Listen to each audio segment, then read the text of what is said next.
October 24th, 1942, Henderson Field, Guadalcanal. The dense jungle, which had for moments prior held an ominous stillness, suddenly shattered with the most dread-inducing clamor a Marine could possibly encounter. The unearthly screams of 800 Japanese soldiers launching their ferocious assault through the impenetrable darkness.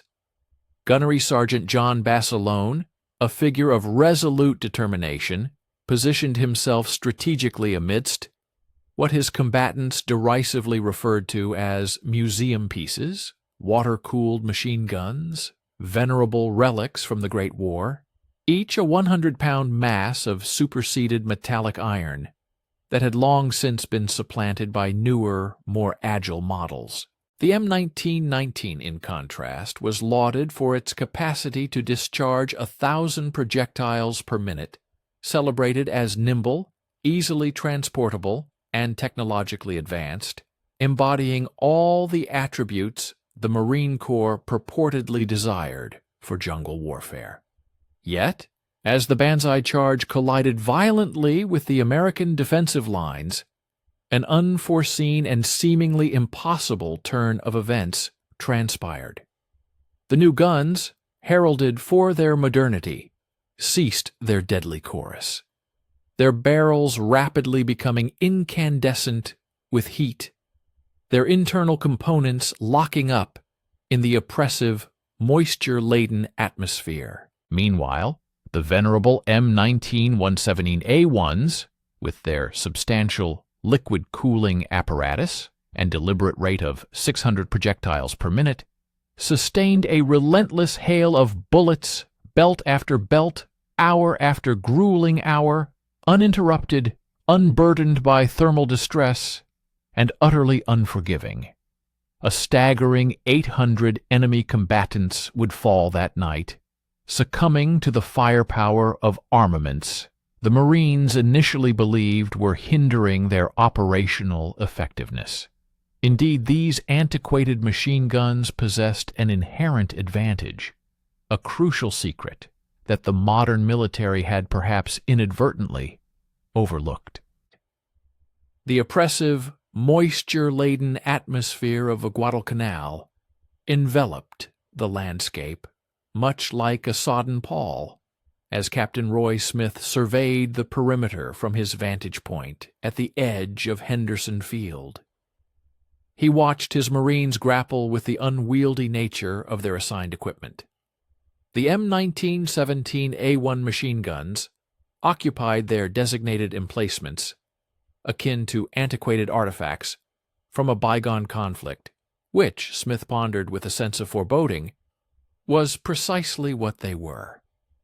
Each weapon, when fully operational, tipped the scales at a formidable 100-plus pounds, its sizable liquid cooling apparatus reflecting the tropical sun's rays with a subdued sheen. The intricate thermal regulation mechanism alone contained almost 4 liters of water, further augmenting the heft of an already cumbersome implement that appeared to be conceived for the entrenched, stationary combat scenarios of Europe's Great War, rather than the dynamic, fluid engagements characteristic of the Pacific theater.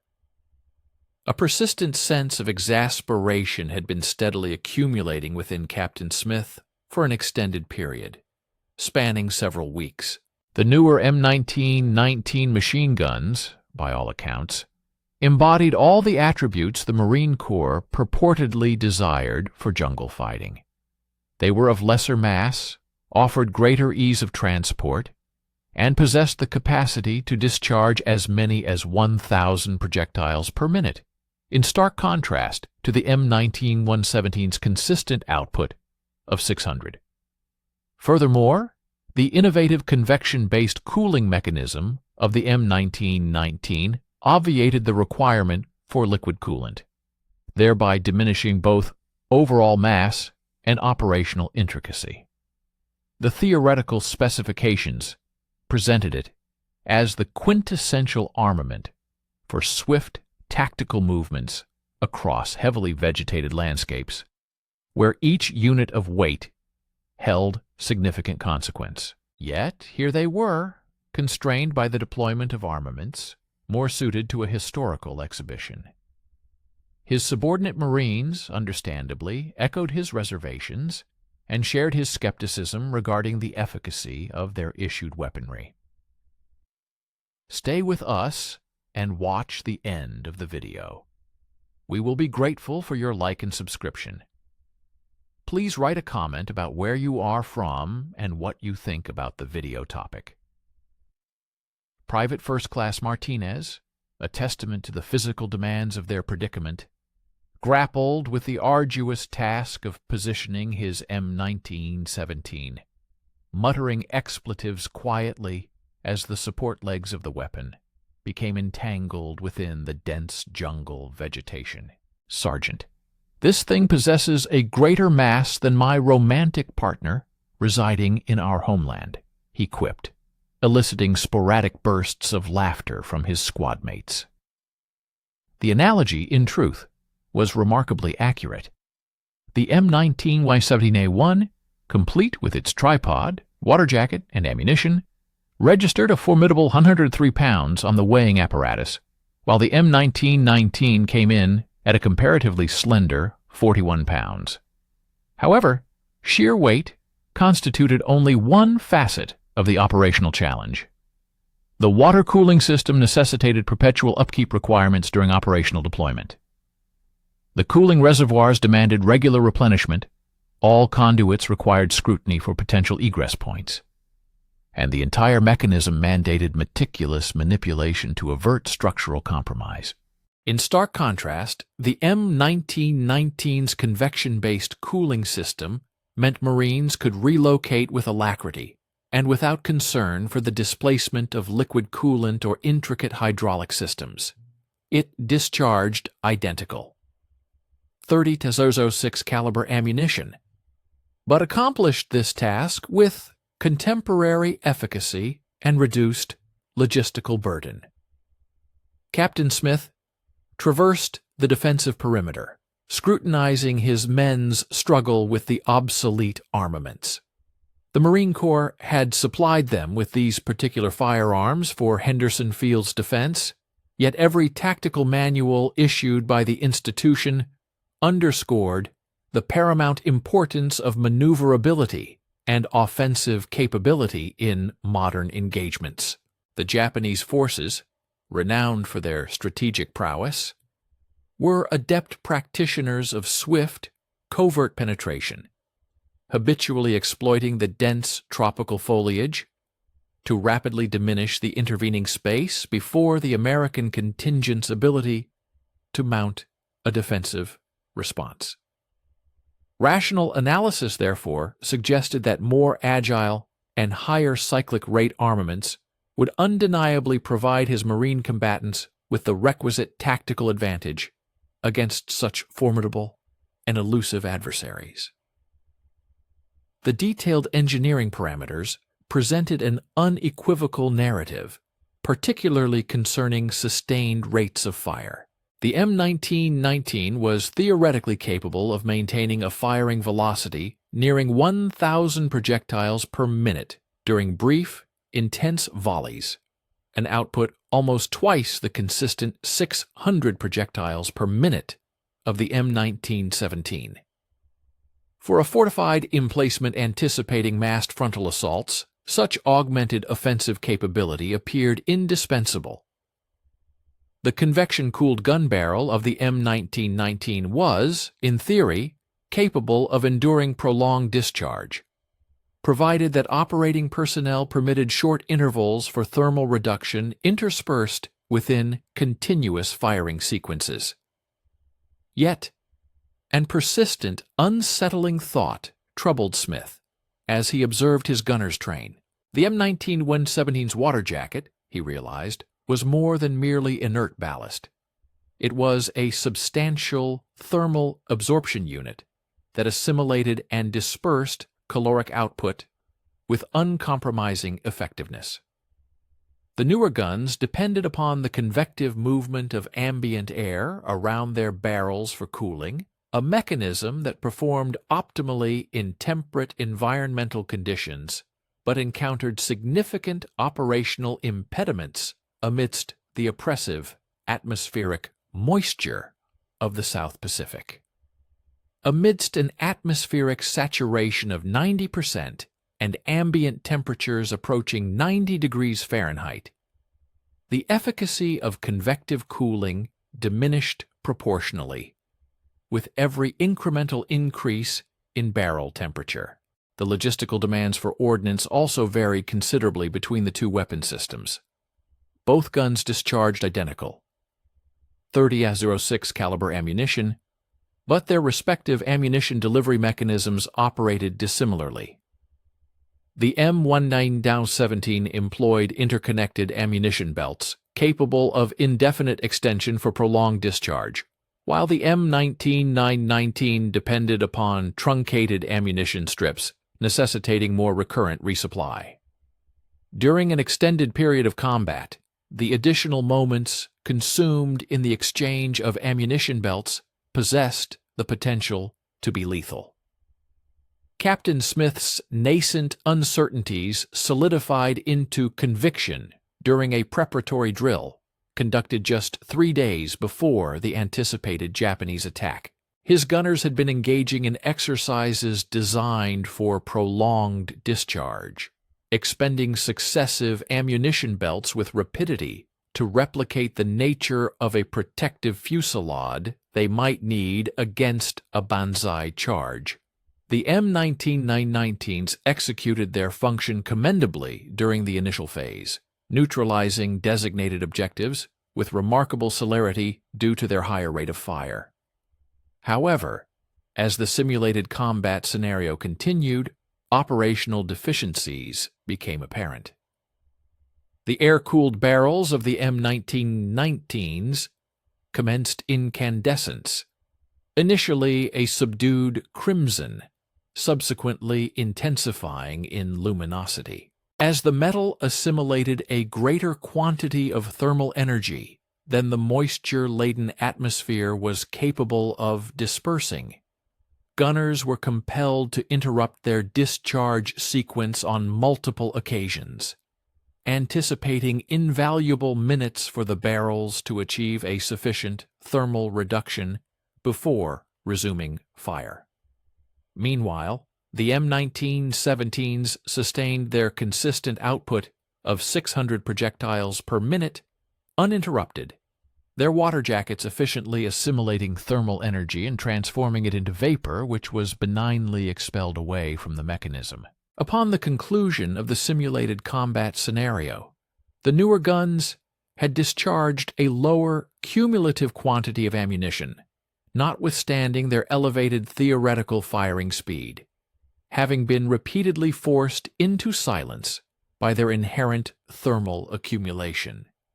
In stark contrast, the older weapons had maintained an unwavering rate of discharge for the duration of the entire drill, their gun barrels retaining sufficient coolness for manipulation even after countless projectiles traversed their internal mechanisms.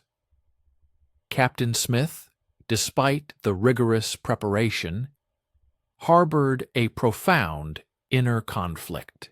While training exercises provided a controlled environment, the stark reality of impending combat promised unpredictable variables that no simulated drill could ever replicate.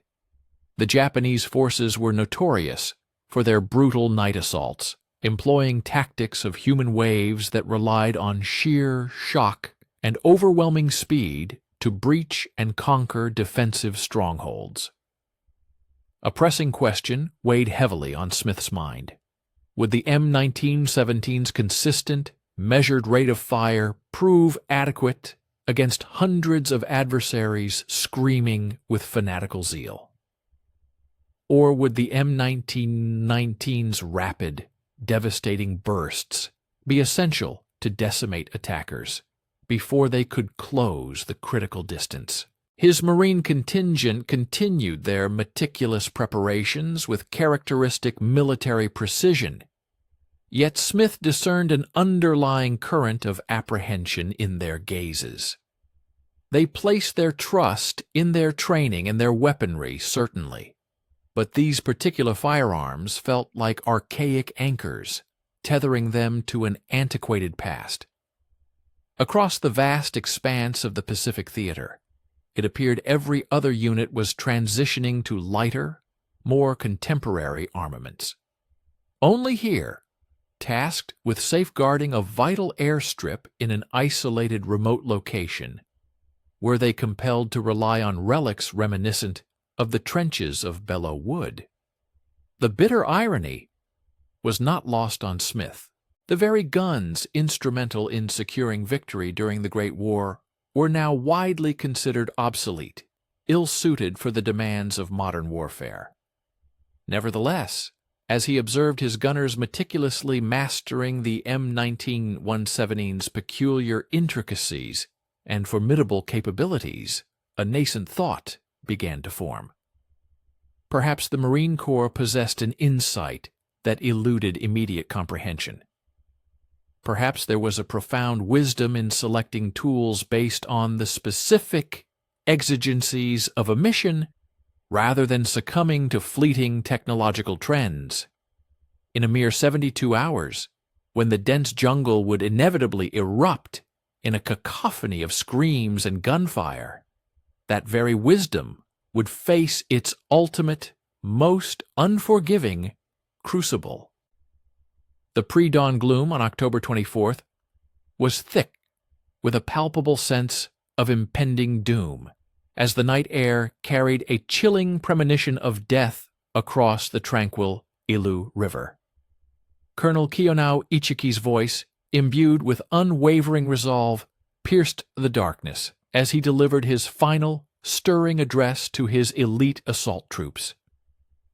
800 formidable men of the 28th Infantry Regiment, fully convinced that the American Marines would inevitably buckle and collapse under the relentless onslaught of the Emperor's steel. His meticulously crafted strategy was strikingly elegant in its simplicity. A direct, unyielding frontal assault across the exposed sandbar at the river's mouth, aiming to overwhelm the thinly spread defensive line through sheer audacious bravery and an indomitable fighting spirit. The Americans, he confidently assured his assembled officers, had never before encountered the unbridled fury of a genuine Banzai charge. Captain Smith positioned himself, hunkered low, behind the fortified sandbagged emplacement where Gunnery Sergeant Basilone had strategically emplaced his M19-917A1 heavy machine gun.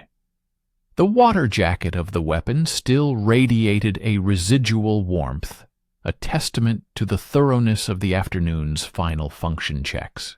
From its vantage point, the machine gun commanded an absolutely flawless field of fire, sweeping across the narrow stretch of beach, where the river merged with the vast expanse of the sea. Its robust tripod legs were driven deep and unyielding into the compacted coral sand, ensuring maximum stability. Basilone, a master of his craft, had dedicated countless hours to meticulously adjusting the gun's traverse and elevation, carefully marking crucial reference points with white-painted stakes that shimmered with a faint, almost ghostly luminescence under the distant starlight.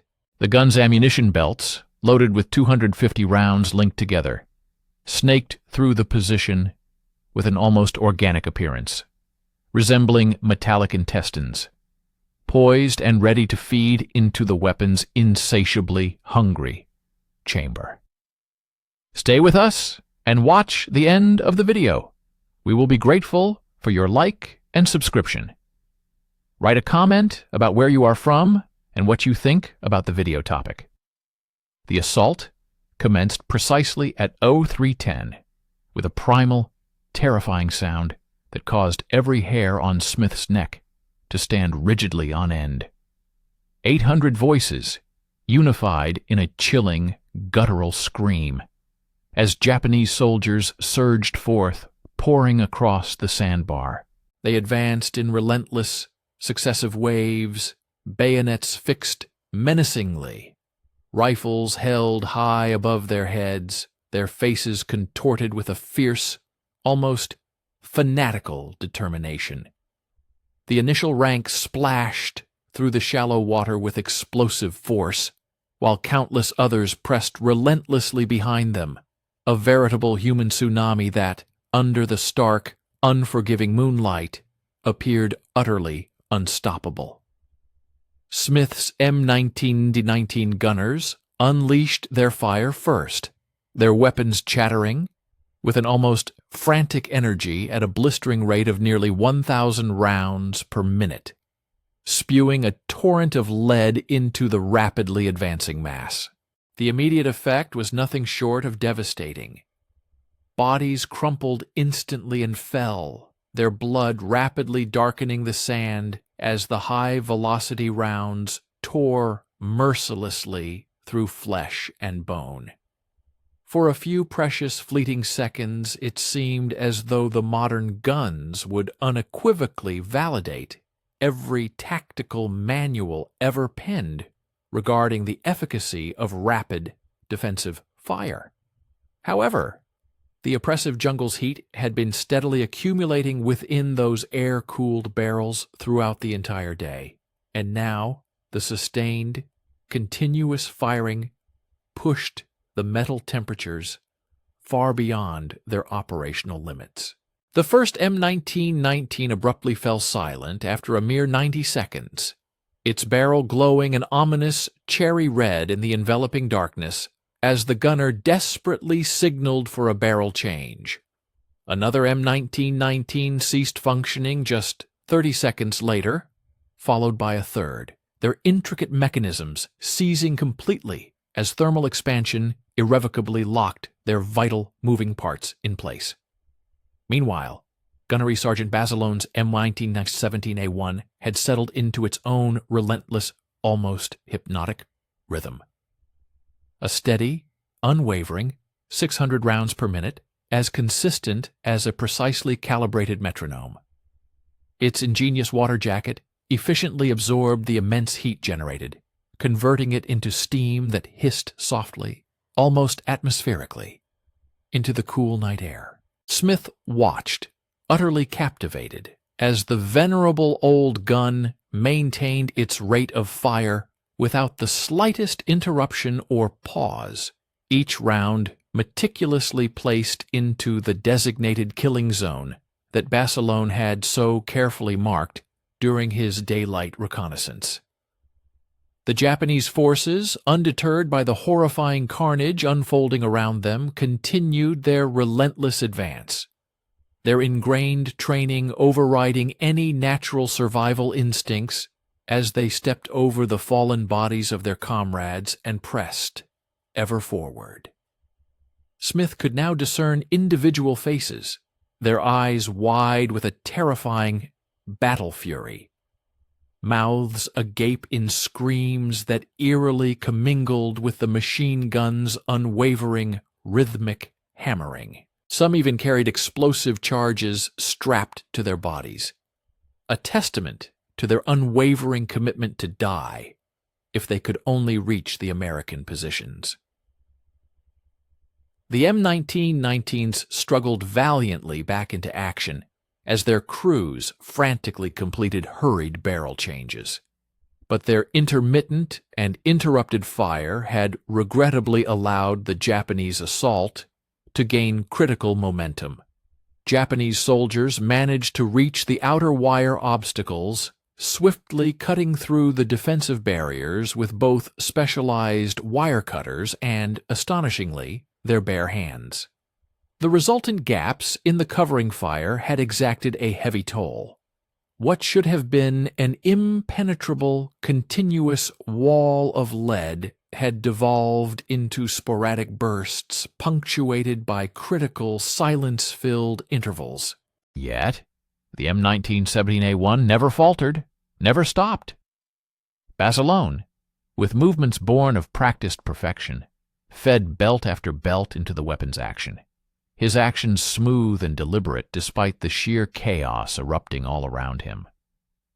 The water-cooled system had transformed the gun into an unyielding engine of destruction, functioning flawlessly regardless of the astronomical number of rounds that passed through its barrel. Steam billowed from the water jacket, rising like an offering of incense from some mechanical altar. But the gun's internal mechanism remained remarkably cool and precise. Smith found himself utterly mesmerized by the weapon's relentless, almost inhuman efficiency. Each burst of fire lasted for precisely the same duration. Each brief pause required for belt changes consumed exactly the same amount of time. Every minute correction of fire followed the same deliberate, methodical process.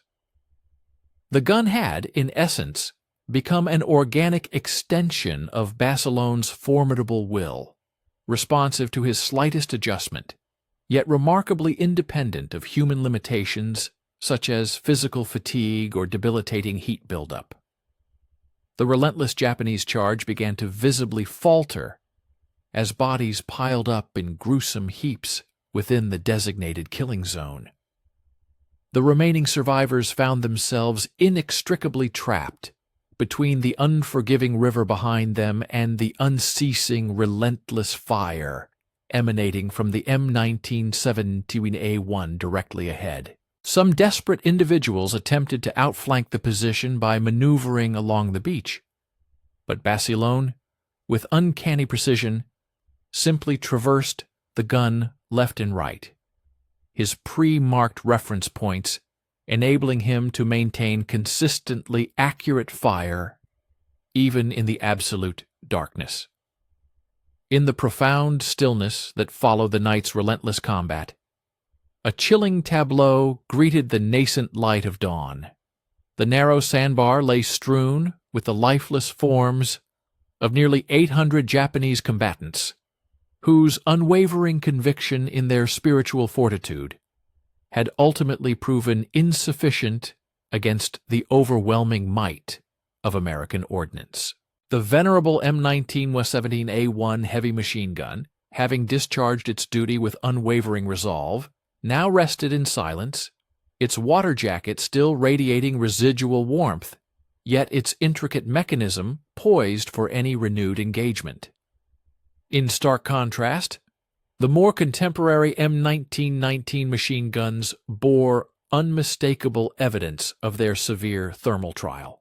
Barrels discolored by intense heat, some irreparably distorted by the extreme temperatures endured during the prolonged firefight. Captain Smith meticulously navigated the scene, observing his dedicated gunners as they diligently attended to their weaponry and meticulously tallied their ammunition consumption. The statistical data that emerged from this grim accounting unveiled a narrative far more compelling and unforeseen than any theoretical training manual could have ever posited. The M1917A1, a testament to robust engineering, had discharged an astonishing quantity of over 4,000 rounds throughout the engagement, performing flawlessly without a single mechanical impediment, its ingeniously designed water-cooled system maintaining an unwavering operational consistency from the initial volley to the final shot. Conversely, the M1919s, despite their inherently higher cyclic firing rate, had collectively expended fewer rounds, frequently succumbing to debilitating overheating issues that necessitated repeated pauses, thereby creating critical vulnerabilities in the defensive cordon. The strategic ramifications of these findings were nothing short of astonishing. Within the crucible of jungle warfare, an environment characterized by pervasive humidity and relentless heat, the antiquated weapon's sophisticated cooling apparatus conferred an indisputable advantage, a critical attribute inadvertently overlooked and discarded by the pursuit of modern technological advancements. While the M1919's air cooling system functioned with exemplary efficiency in more temperate climes, it demonstrably faltered under the oppressive atmospheric conditions prevalent in the South Pacific. Paradoxically, the very characteristics of substantial weight and inherent complexity, which had previously consigned the M1917A1 to the realm of obsolescence, had unequivocally emerged as its preeminent strengths when the exigencies of battle demanded sustained and unremitting firepower. Please stay with us and watch the end of the video. We will be grateful for your like and subscription. Please write a comment about where you are from and what you think about the video topic. Sergeant Basilone, emerging from his combat emplacement, appeared as if roused from a profound, battle-induced trance, his uniform thoroughly saturated with sweat and the condensation emanating from the gun's steaming vents. For 6 arduous hours, he had tirelessly fed ammunition belts into the weapon's hungry action, executing precise, infinitesimal adjustments to maintain its accuracy as enemy targets continuously shifted and maneuvered. The M1917A1 had, in essence, become an extension of his own being, its rhythmic cadence harmonized with his very heartbeat, its operational requirements instinctively anticipated even before they manifested. As the sun ascended higher, casting its illuminating rays upon the full, grim scope of their hard-won triumph, Captain Smith felt his initial skepticism regarding the weapon's efficacy gradually dissipate, transforming into a profound sense of reverence. These so-called museum pieces had unequivocally proven their immense value under the most rigorous conditions imaginable, not only enduring but decisively outperforming their contemporary replacements, precisely when their reliability was most paramount. The unforgiving jungle environment had unveiled a stark truth that peacetime strategic planning had conspicuously missed. Occasionally, the most venerable solution proves to be, unequivocally, the most superior. The seismic shift in tactical thinking commenced mere hours after the Tanaru massacre, as intelligence regarding the M1917A1's extraordinary battlefield performance propagated throughout the Marine Corps chain of command with the speed and intensity of a wildfire. Captain Smith found himself summoned to division headquarters a mere 3 days subsequent to the battle, where Major General Alexander Vandegrift awaited his arrival, surrounded by an imposing stack of after-action reports and harboring a pivotal question destined to fundamentally reconfigure Pacific theater tactics. The commanding general's rugged, weather-beaten countenance betrayed the immense strain of defending Henderson Field, yet his eyes gleamed with a penetrating intelligence that had been instrumental in preserving the lives of his Marines through protracted months of desperate, unyielding conflict. Vandegrift systematically spread the comprehensive engagement reports across his improvised desk, drawing attention to ammunition expenditure figures that collectively narrated an astonishing tale. Positions fortified with the M1917A1 had maintained an unbroken barrage of fire for over 6 continuous hours, expending in excess of 20,000 rounds without a singular weapon malfunction. Concurrently, positions equipped with the M1919s had endured numerous barrel changes and protracted cooling intervals, which invariably generated perilous vulnerabilities in the defensive perimeter. While the newer firearms had indeed delivered impressive bursts of fire, they conspicuously lacked the capacity to sustain the prolonged engagement that the unforgiving nature of jungle warfare imperatively demanded.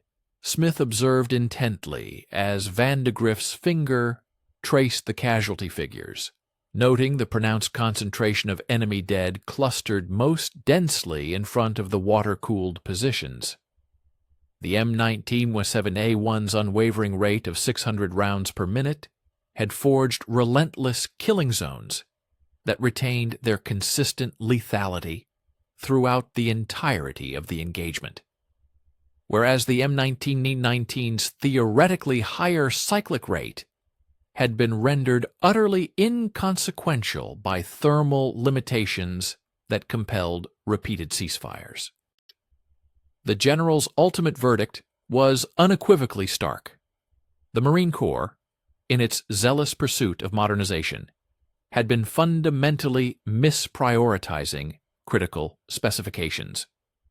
Within a mere 48 hours, urgent dispatches were flowing back to Marine Corps headquarters in Quantico, explicitly requesting the immediate redistribution of M17A1 machine guns to all frontline units.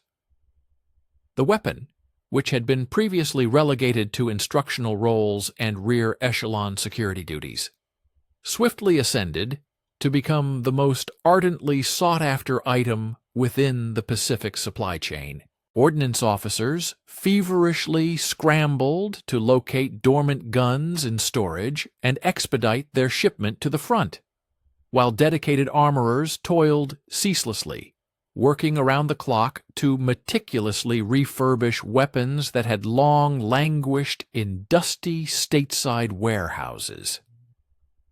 The profound technical reevaluation extended far beyond a simplistic tabulation of ammunition rounds expended.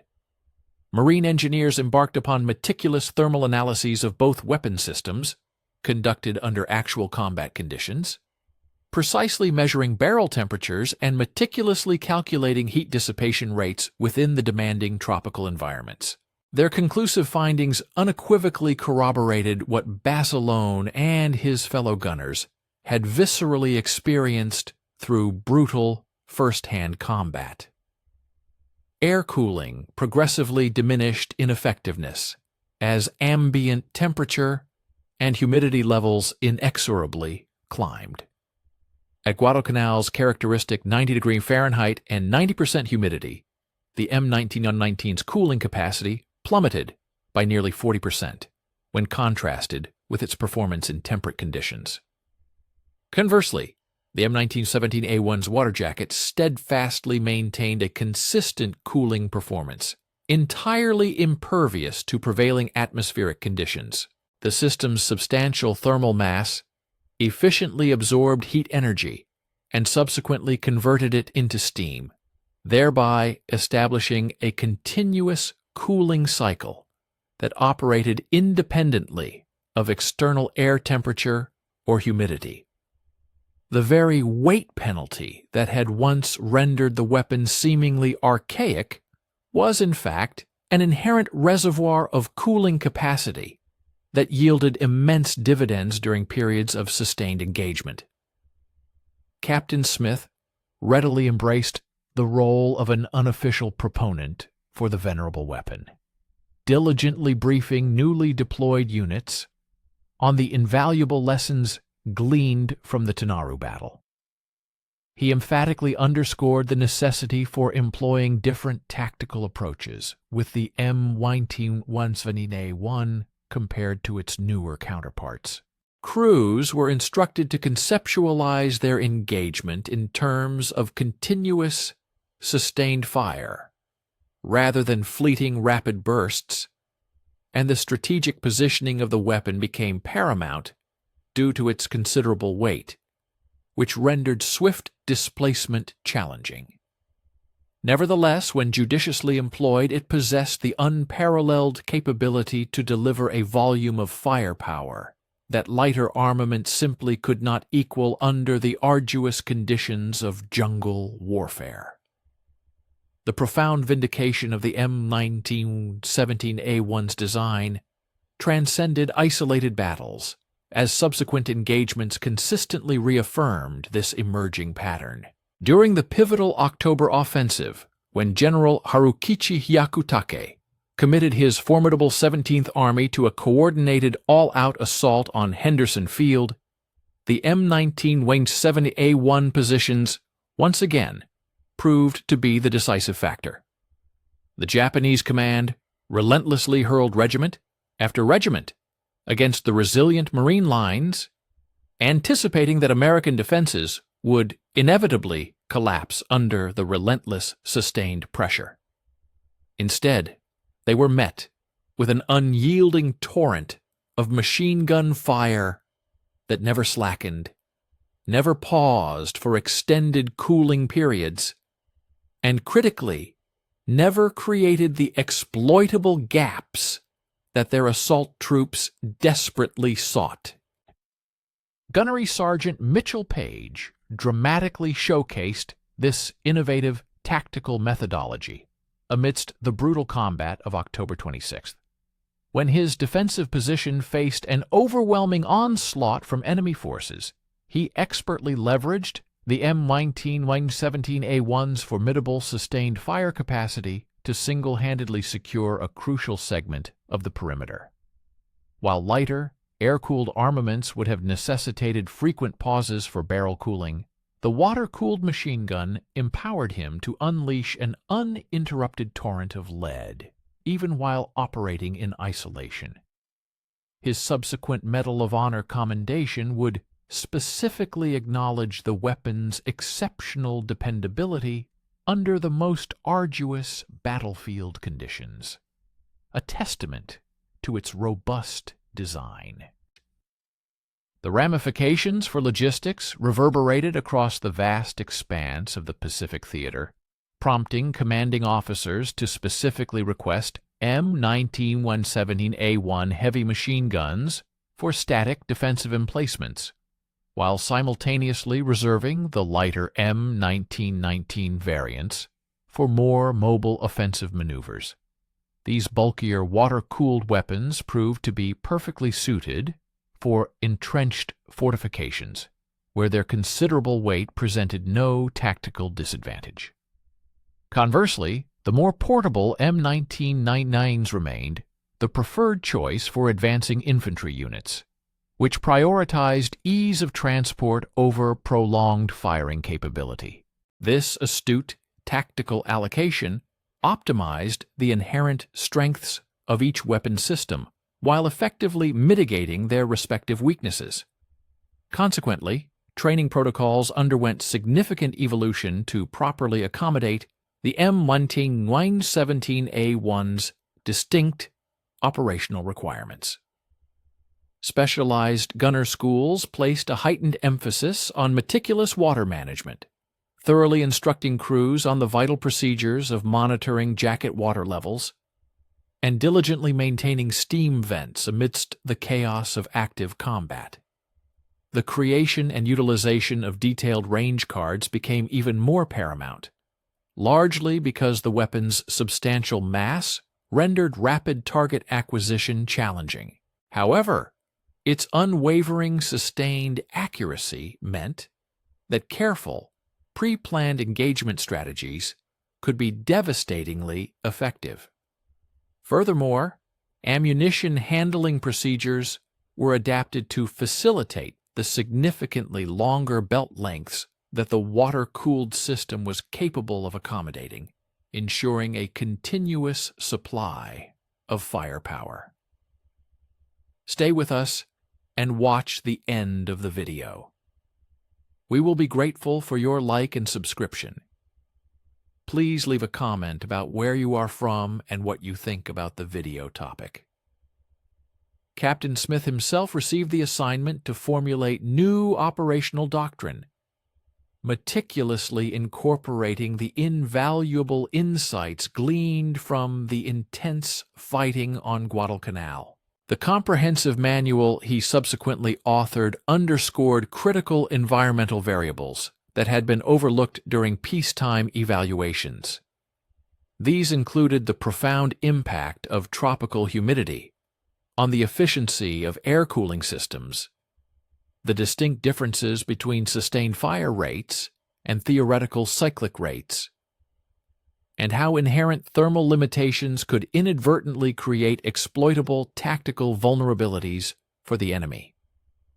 This seminal document rapidly ascended to mandatory reading status for all machine gun crews deployed throughout the Pacific, effectively disseminating Guadalcanal's hard-won knowledge to units confronting analogous combat scenarios. The most palpable transformation in perception, however, was arguably observed within the Marine Corps personnel themselves. Weapons that had once been viewed as burdensome, undesirable assignments swiftly became highly coveted posts as news of their unparalleled battlefield efficacy spread like wildfire. Veterans who had endured the crucible of Tanaru and subsequent engagements spoke with profound reverence about these formidable guns, which had steadfastly continued to deliver fire when all other armaments had fallen silent. The M1917A1, in essence, transmuted from an antiquated relic to an indispensable lifesaver within the span of a few desperate nights. By December 1942, as Australian forces arrived to relieve the battle-weary Marines on Guadalcanal, the profound lesson had firmly crystallized into established military doctrine. The venerable M1917A1, the oldest machine gun still in American service, had unequivocally demonstrated its superiority over its ostensibly more modern replacement under specific combat conditions. This revelation served as a crucial pedagogical moment for military planners, illustrating that technological advancement did not invariably equate to tactical improvement. Occasionally, the most efficacious instrument for a given task was precisely the one that appeared most obsolete, its true value validated not by theoretical specifications on paper, but by its unwavering performance amidst the crucible of live fire. The remarkable resurgence of the M1917A1 symbolized far more than a mere redistribution of military hardware. It embodied a fundamental paradigm shift in the Marine Corps' overarching philosophy regarding technology adoption. The principle emerged that novelty was not inherently superior if a new system failed to adequately execute its designated mission. Similarly, weight was not perpetually a detriment if it conferred essential operational capabilities. Complexity, it was understood, was not intrinsically superior to simplicity, especially when battlefield exigencies favored robust reliability over intricate features. These profound lessons would continue to shape American small arms development for many decades thereafter.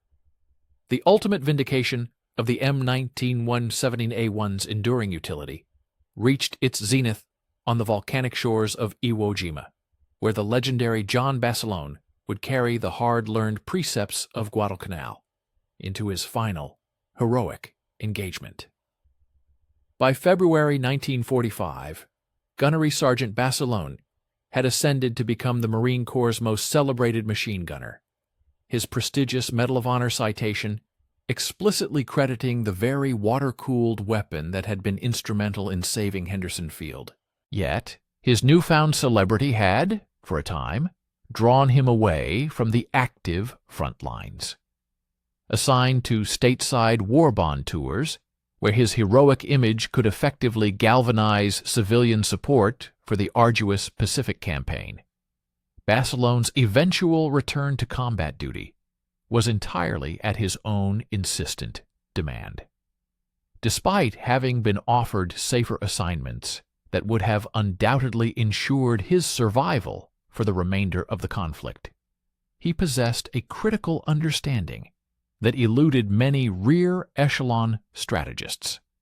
The tactical revolution initiated by the M1917A1 remained incomplete without the presence of seasoned gunners who possessed the profound expertise to fully exploit its extensive potential. While the weapon's resurrection had provided the necessary hardware, the invaluable battlefield acumen remained concentrated in the hands of veterans who had acquired its capabilities through desperate necessity rather than through conventional peacetime training exercises. The treacherous black volcanic sand of the Sulphur Island presented an entirely new array of formidable challenges that rigorously tested every lesson painstakingly acquired in the dense jungles of Guadalcanal. Unlike the coral-strewn beaches and luxuriant, thick vegetation of the Solomon Islands, Iwo Jima offered scant natural concealment and, critically, no accessible freshwater sources for the M19-917A1's essential cooling system. Japanese defenders had dedicated many arduous months to meticulously constructing an elaborate labyrinth of tunnel networks and heavily reinforced positions designed to withstand prolonged and intense bombardments. This meticulous preparation transformed the island into a brutal killing field, where every single yard of advance would inevitably be purchased with a heavy toll of American blood. Captain Smith, by this time promoted and tasked with coordinating machine gun deployment across the entire 5th Marine Division, collaborated closely with Basilone to ingeniously adapt water-cooled tactics for this unforgiving new environment. The absolute absence of natural freshwater sources necessitated that crews either carry substantial additional supplies of water or, as a desperate measure, rely on filtered salt water from the ocean, thereby requiring significant modifications to established standard operating procedures. While the volcanic terrain afforded excellent fields of fire, it offered alarmingly little protection from the relentless Japanese artillery and mortar fire, which could target stationary positions with devastating precision and accuracy. Basilone's profound practical expertise proved utterly indispensable during the crucial planning phase, as he meticulously identified strategic positions where the M1917A1's unparalleled sustained fire capability could effectively dominate key terrain features. The weapon's considerable weight, which remained a distinct liability during rapid offensive advances, paradoxically transformed into a significant advantage when establishing robust defensive positions that were required to withstand fierce enemy counterattacks. Japanese tactical doctrine on Iwo Jima relied heavily on clandestine nighttime infiltration operations and sudden ferocious assaults launched from concealed positions. Precisely the types of engagements where continuous, overwhelming firepower proved unequivocally decisive. The sheer magnitude of firepower proved utterly pivotal in the unfolding conflict. The amphibious assault on February 19th vividly showcased the Marine Corps' profound adoption and mastery of the water-cooled weapon's strategic utility. M1917A1 machine guns were among the very first armaments to be disembarked during the initial assault waves, their dedicated crews having undergone rigorous instruction in swift deployment methodologies, enabling them to construct robust defensive perimeters mere moments after reaching the shoreline. The intrinsic capacity of these heavy machine guns to deliver an unbroken torrent of sustained suppressive fire became an absolutely essential factor as tenacious Japanese combatants materialized from their camouflaged strongholds to vehemently dispute every single beachhead. Gunnery Sergeant Basilone's ultimate confrontation on February 21st served as a powerful testament to the M1917A1's remarkable metamorphosis, elevating it from an almost overlooked relic to an indispensable instrument of war. As he expertly guided his machine gun detachment towards the critical Motoyama Airfield No. 1, his unit was confronted by an intricate network of Japanese bunkers, strategically positioned to command and control all access routes leading to the crucial airstrip. This formidable enemy strongpoint necessitated precisely the kind of continuous, overwhelming, suppressive firepower that had originally cemented the water-cooled gun's formidable reputation during the harrowing campaign on Guadalcanal. Now augmented by sophisticated tactical enhancements honed over 3 grueling years of unrelenting combat across the Pacific theater.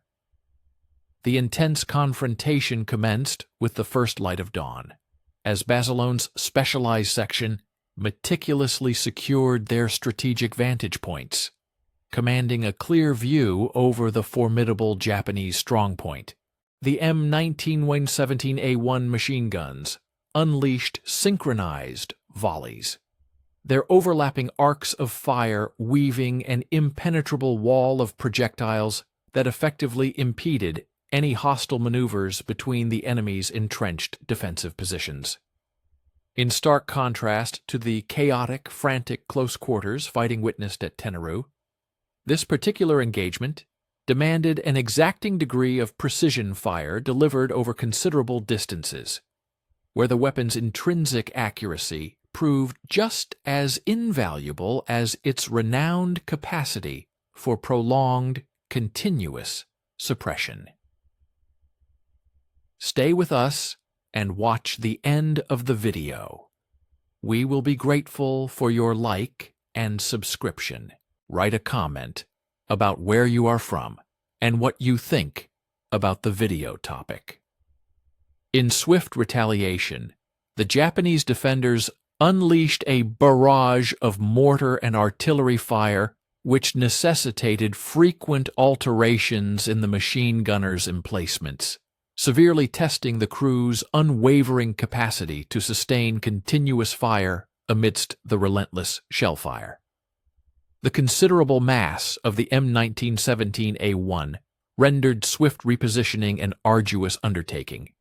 However, its sophisticated water-cooling system conferred upon the crews the critical advantage of maintaining firing rates that more lightweight armaments simply could not emulate or sustain. Basilone, a figure of resolute command, adeptly navigated across the battleground, constantly shifting between firing points. He meticulously orchestrated the suppressive volleys and oversaw the crucial ammunition resupply, all while personally guiding the strategic deployment and tactical application of his section's firepower, a complex and critical role that had, over time, become his renowned expertise. The strategic ingenuity so vividly displayed at Iwo Jima truly represented the pinnacle of tactical evolution, a direct outcome of invaluable lessons painstakingly accumulated throughout the entire Pacific campaign. Machine gun crews had perfected intricate water management techniques, ensuring the maintenance of optimal thermal regulation and cooling efficiency, even when compelled to utilize salt water as a substitute. Ammunition handling procedures had advanced significantly, now capable of accommodating belt lengths exceeding 1,000 rounds, thereby enabling an uninterrupted cascade of sustained fire that could persist for hours on end. Furthermore, both range estimation and target acquisition had transformed into precise sciences, meticulously applied to optimize the weapon's intrinsic precision. Crucially, the M19-7A1 had finally discovered its optimal strategic role within the Marine Corps' integrated warfare strategy.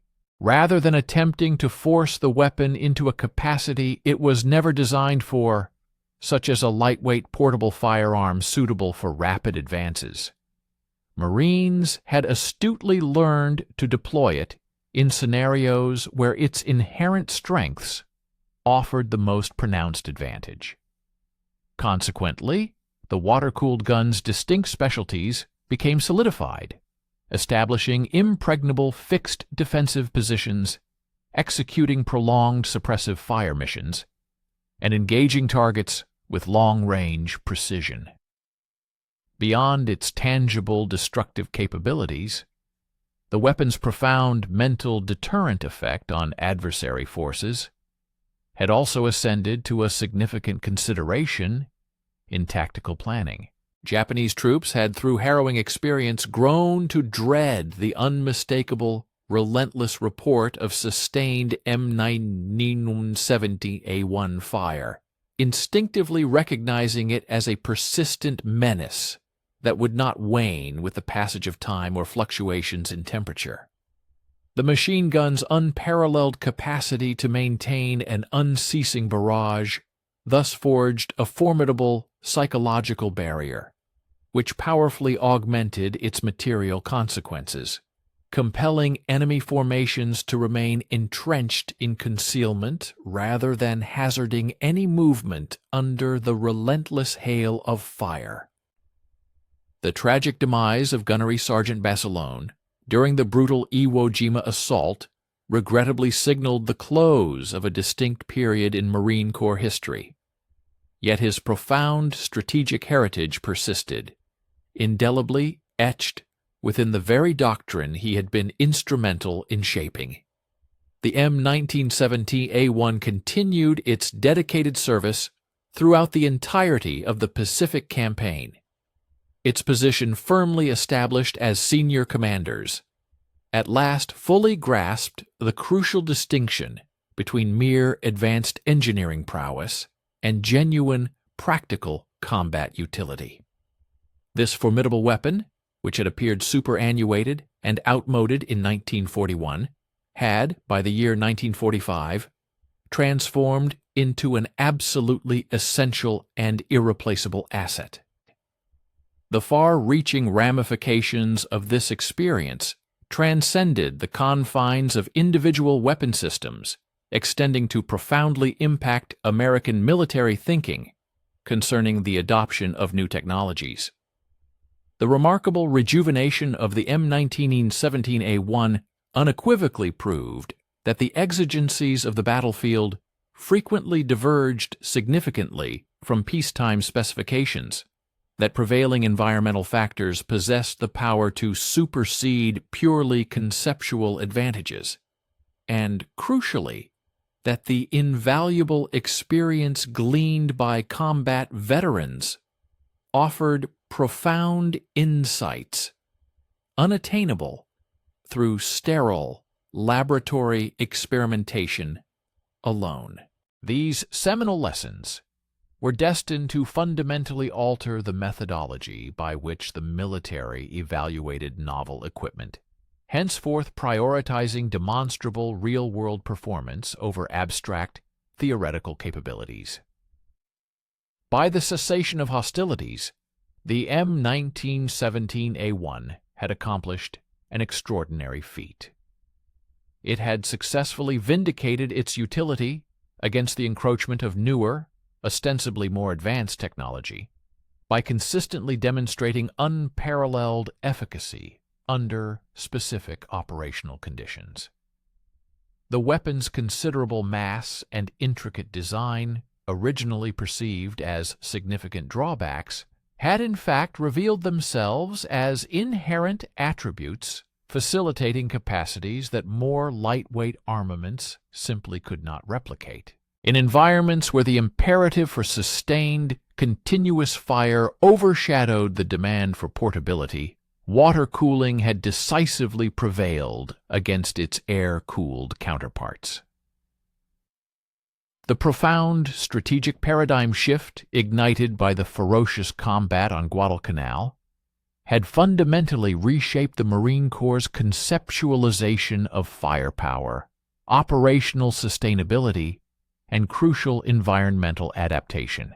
An ostensibly antiquated armament had, in fact, imparted deeply contemporary insights regarding the intricate interplay of material and methodology unequivocally proving that, on occasion, the most effective remedy was often the time-honored approach, one meticulously honed through practical application and robustly substantiated by demonstrable outcomes rather than by mere theoretical parameters or initial design specifications.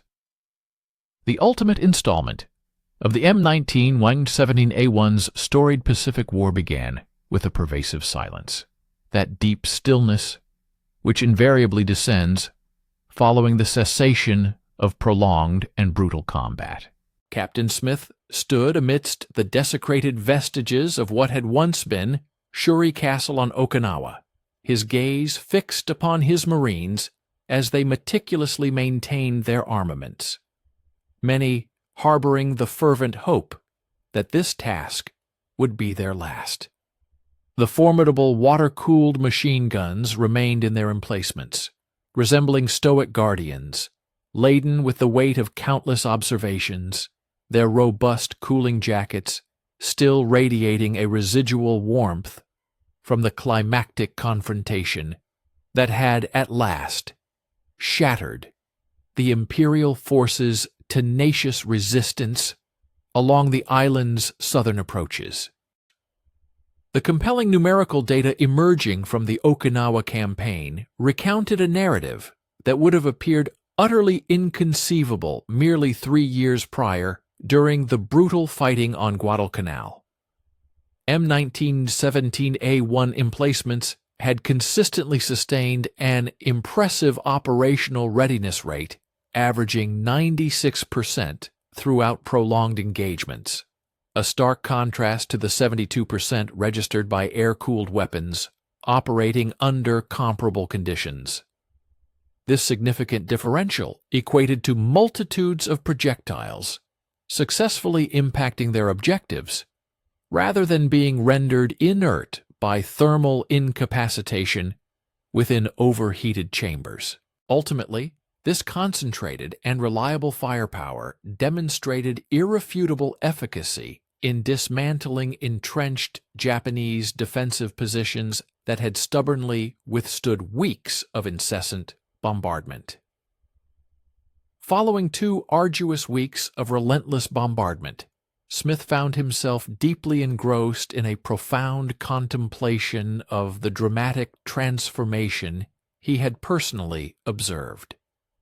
His journey began with an inherent skepticism regarding what he initially perceived as an antiquated piece of equipment, yet he evolved into one of the M1917A1's most fervent champions within the Corps. This heavy machine gun had, through the brutal crucible of combat, metamorphosed from a perceived operational burden into an undeniable blessing. Its intrinsic limitations, once properly understood and judiciously applied, unexpectedly unveiled its most significant strengths. For instance, the very substantial mass that rendered it cumbersome to maneuver during rapid deployment concurrently furnished the essential thermal capacity required for sustained cooling during prolonged firing engagements. Similarly, the intricate design, which necessitated a more involved maintenance regimen, paradoxically endowed it with an unparalleled degree of operational reliability that simpler, less complex systems simply could not emulate. The weapon's pervasive psychological impact proved to be as strategically vital as its direct physical effects. Throughout the protracted and brutal fighting on Okinawa, Japanese defenders, through bitter experience, had become acutely adept at discerning the M1917A1's distinctive firing signature, differentiating its characteristic thrumming sound from the reports of other American armaments. This recognition instilled a profound sense of dread, as its unique cadence became synonymous with an inevitable death sentence for any movement attempted within its lethal beaten zone.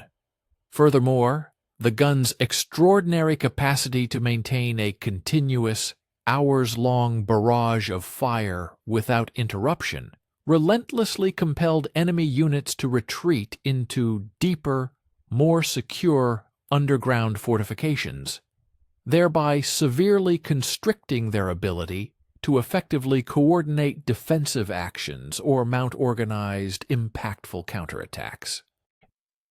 More profoundly, the unequivocal success of the M1917A1 fundamentally reshaped the strategic approach American forces adopted for sustained combat operations. This weapon unequivocally demonstrated that the enduring capacity for sustained firepower held greater strategic importance than fleeting bursts of peak performance in extended engagements. It underscored the critical parity between vigilant thermal management and the consistent replenishment of ammunition. Moreover, its performance vividly illustrated how real-world environmental factors could decisively override purely theoretical operational advantages. These profound insights transcended the specific domain of machine gun deployment, extending their influence to a broad spectrum of military disciplines, from the foundational principles of artillery doctrine to the intricate engineering considerations in aircraft engine design. We invite you to stay with us and watch the end of the video for more insights into this fascinating topic. We would be incredibly grateful for your like and subscription. Please also share in the comments where you are from and your thoughts on the video's subject matter. The resurgence of the M1917A1 ignited a wave of continuous technical advancements that persisted throughout the extensive Pacific campaign. Expert ordnance engineers meticulously crafted enhanced water circulation apparatuses which boosted cooling efficacy by a notable 15%, thereby facilitating even more elevated rates of sustained fire without succumbing to thermal overload. Concurrently, the ammunition feeding systems underwent sophisticated modifications to accommodate extended belt lengths, a crucial improvement that significantly diminished the frequency of reloads during pivotal combat scenarios. Furthermore, the optical sighting mechanisms received substantial enhancements, allowing the weapon's intrinsic precision at considerable distances to be fully exploited.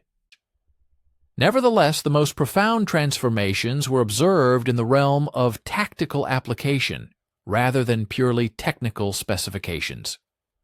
Marine Corps operational doctrine now explicitly designated the M1917A1 as a highly specialized instrument, meticulously tailored and optimized for particular operational objectives, rather than an all-purpose armament attempting to fulfill every role for every situation. Its established fort encompassed roles such as providing unwavering defense from static positions, delivering prolonged suppressive barrages, and executing highly accurate engagements over considerable distances. This newfound strategic clarity effectively dispelled a significant portion of the ambiguity and uncertainty that had initially hampered the weapon's effective deployment. The acquisition of this invaluable operational understanding came at an immense human price. Valiant veterans, such as the legendary Basiloni, made the ultimate sacrifice, laying down their lives to forge the indispensable expertise that facilitated the weapon's proficient application. Innumerable machine gun teams gained their proficiency through a harsh regimen of trial and error, where miscalculations were tallied in the grim currency of casualties rather than mere training performance metrics. This critical body of knowledge was literally bought with the shedding of blood and unequivocally validated by the stark realities of survival, thereby establishing a repository of tactical acumen that no amount of peacetime drills or theoretical exercises could ever hope to replicate. Smith's comprehensive after-action reports, meticulously compiled following the Okinawa campaign, were destined to form the bedrock of post-war machine gun doctrine, systematically formalizing the profound lessons assimilated over 3 arduous years of combat across the Pacific theater. His incisive analysis brought to the forefront crucial environmental considerations that had been largely overlooked in antecedent pre-war strategic blueprints. Specifically, the deleterious impact of humidity on cooling efficiency, the fundamental divergence between the demands of sustained fire and the capabilities of burst fire, and the manner in which inherent thermal constraints could inadvertently generate exploitable tactical weaknesses for adversaries. This seminal document would exert a pervasive influence on the trajectory of American small arms evolution for numerous decades thereafter. The more expansive ramifications of the M1917A1's story transcended the confines of individual weapon systems, extending to fundamental inquiries concerning military innovation and the judicious adoption of new technologies. The undeniable triumph of the M1917A1 unequivocally demonstrated that novelty did not automatically equate to superiority, that the exigencies of the battlefield frequently diverged significantly from sterile laboratory specifications, and that the lived experiences of combat-hardened veterans offered invaluable insights that purely theoretical analyses were incapable of generating. These profound lessons were poised to fundamentally reconfigure the military's methodology for assessing novel equipment, shifting the emphasis decisively towards empirically proven performance rather than relying solely on anticipated or promised capabilities. As the devastating conflict in the Pacific theater approached its conclusion, the M1917A1 occupied a truly anomalous status, ostensibly an antiquated weapon, yet one that had demonstrably outclassed its more contemporary successors under particular operational circumstances. The specialized tactical role it had meticulously forged during the brutal jungle engagements on Guadalcanal had progressively broadened its scope across the entire island-hopping offensive, furnishing indispensable capabilities that lighter, more modern armaments simply could not replicate when missions necessitated an enduring volume of fire over protracted durations. The weapon's profound impact on nascent post-war strategic planning was already clearly discernible as military strategists commenced preparations for potential future conflicts in diverse tropical locales. While the rugged mountainous topography and severe winter conditions of Korea would undoubtedly present a distinct array of operational hurdles. The invaluable insights gleaned in the Pacific regarding environmental variables and the imperatives of sustained combat operations would ultimately prove surprisingly pertinent. The remarkable resurgence of the M1917A1 had, in essence, codified fundamental operational principles that extended far beyond the specific characteristics of any single weapon system. Perhaps the most poignant and profound revelation lay in the ultimate irony, the foundational design philosophy espoused by John Moses Browning, which resolutely prioritized unwavering reliability and operational sustainability over abstract, theoretical performance metrics, had proven immeasurably more pertinent and vital in 1945 than it had been upon the weapon's initial conception in 1917. The intervening decades had regrettably fostered a military ethos that often overvalued intricate complexity and technological sophistication.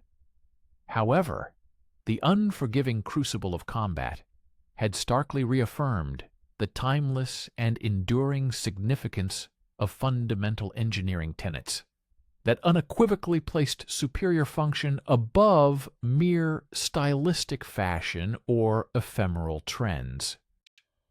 Smith's concluding entry within his personal log succinctly encapsulated the profound lessons imparted by the M19-117A1, both to himself personally and to the Marine Corps as an institution. The weapon achieved its remarkable success not through being universally superior in every conceivable aspect, but rather by being singularly and perfectly adapted to particular missions that ultimately proved indispensable to securing victory. Its extraordinary resurgence unequivocally underscored the critical principle that true military efficacy emanates from the astute alignment of appropriate tools with specific operational requirements, rather than from the fallacious presumption that more recent technological advancements will inherently deliver superior outcomes.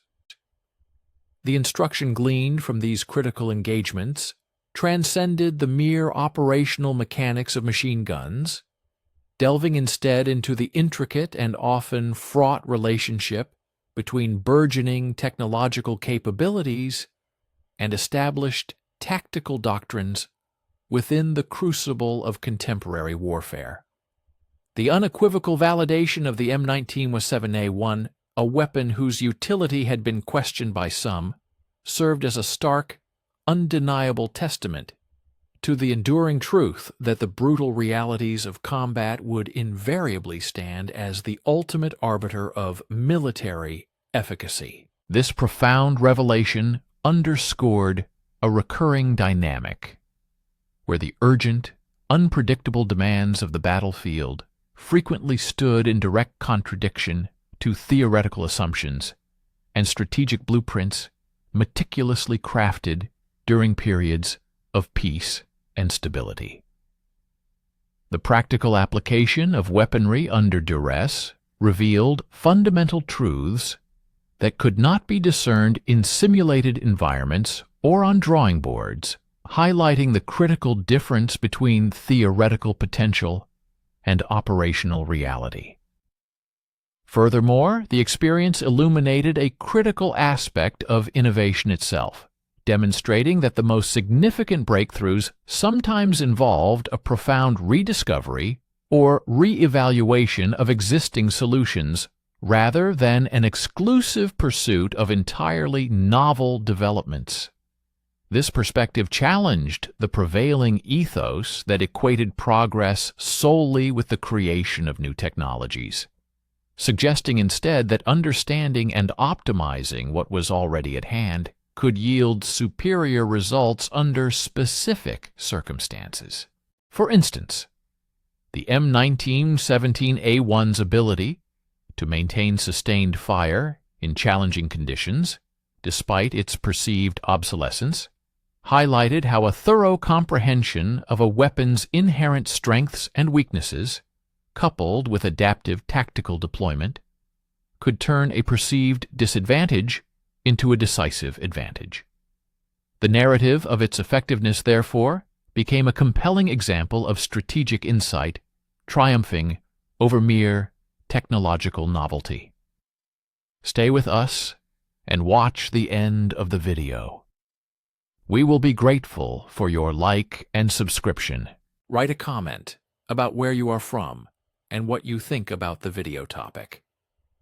In an era increasingly characterized and defined by rapid technological advancement and an incessant drive towards modernization, an instrument widely considered obsolete ultimately imparted the most pertinent and forward-thinking lesson of all. The enduring success of the M19-17A1 underscored that true military triumph was not predicated on the theoretical superiority of a design or its perceived modernity, but rather on a deep and nuanced understanding of what demonstrably worked under the intense pressures of actual combat, as opposed to what merely should work according to conventional wisdom or design specifications. This pivotal insight advocated for an empirical, performance-driven approach to military strategy, prioritizing practical effectiveness and adaptability over abstract ideals or the allure of the latest innovation, thereby shaping future discussions on military procurement and tactical development.